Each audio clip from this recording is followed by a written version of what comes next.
Kamanda wa polisi mkoa wa Mwanza DCP Mtafungwa ameridhia ombi la wananchi wa kata za Mabatini Mgani la kurejesha huduma katika kituo cha polisi Mabatini kilichoharibiwa wakati wa vurugu za Oktoba 2025. Uamuzi huo umetolewa katika mkutano wa hadhara ambapo wananchi walielezea hitaji la kurejeshwa kwa huduma kutokana na kuongezeka kwa matukio ya uhalifu. RPC Mtafungwa amesema jeshi la polisi litarudisha huduma hiyo kwa kushirikiana na wananchi ambao tayari wameanza kukarabati kituo hicho kwa nguvu zao wenyewe.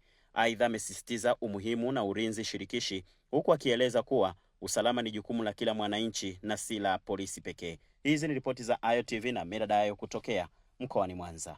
Tumejaribu kuomba ofisi yako kamanda wetu wa polisi mkoa wa Mwanza ili waweze kutufungulia kituo chetu cha Mabatini. Kwa nini naomba hiyo? Matukio mbalimbali ya uhalifu yanazidi kuongezeka ndani ya kata yetu ya Mabatini. Tukitambua kwamba kata ya Mabatini kata mjini ina vijana watu kutwa wasiotegemea serikali yetu ili kuweza kutekeleza majukumu yake kwa ufasaha. Kwa hiyo kuomba mgeni wetu rasmi kwa heshima kubwa, kwa sababu tumekanyaga kwa kata yetu ya Mabatini, nikuombe sana utusaidie kituo chetu cha polisi kiweze kufunguliwa. Si mnataka kituo cha polisi huduma zirudi?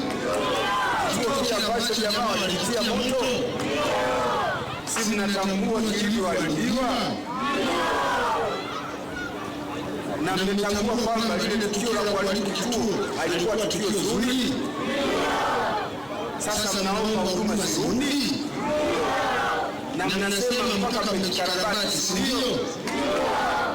Tukamtuma mkuu wa polisi wa wilaya na mimi nitakuongeza afisa ngazi ya mkoa na maafisa wengine, tutatengeneza timu, tutakuja kukagua kile kituo cha polisi Mabatini.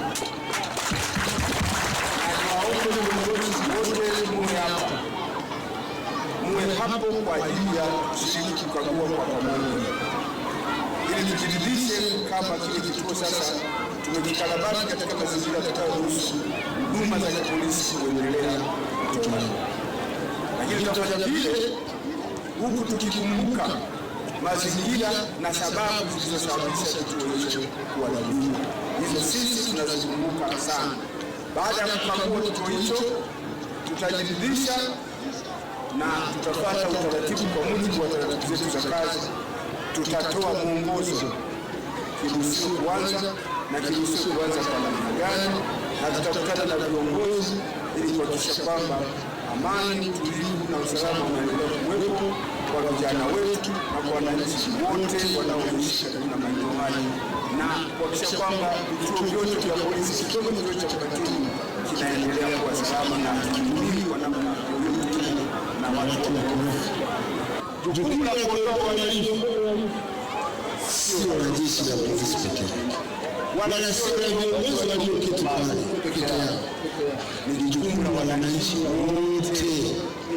Kwa sababu gani?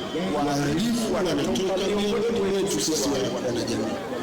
Kila mtu anatakiwa aseme uhalifu kwenye familia yangu, uhalifu kwenye nyumba yangu, uhalifu kwenye mtaa wangu, kwenye kata yangu hauna nafasi.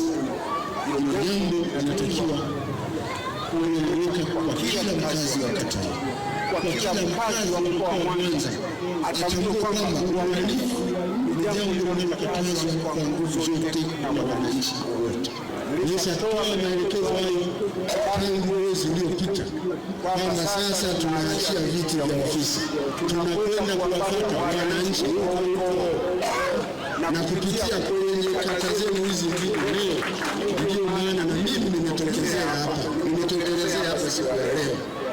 Ule mkakati wa jeshi la polisi mkoa wa Mwanza, tutakwenda kata kwa kata, tutakwenda mtaa kwa mtaa, tunaenda kuwauliza jamani, tufanyeje ili ifike siku jeshi la polisi tunao utaratibu wa kuzuia uhalifu kupitia michezo. Tuna program ya kuzuia uhalifu kupitia michezo na vijana, youth and sports. Kwamba swala la ulinzi na usalama linakuja, na wewe ambaye ni mlinzi namba moja wa mkoa huu unakuja. Afande waliamua kuacha kazi zao zote na kuja kukaa na sisi, na ile ndio ilionyesha afande walikuwa hapa.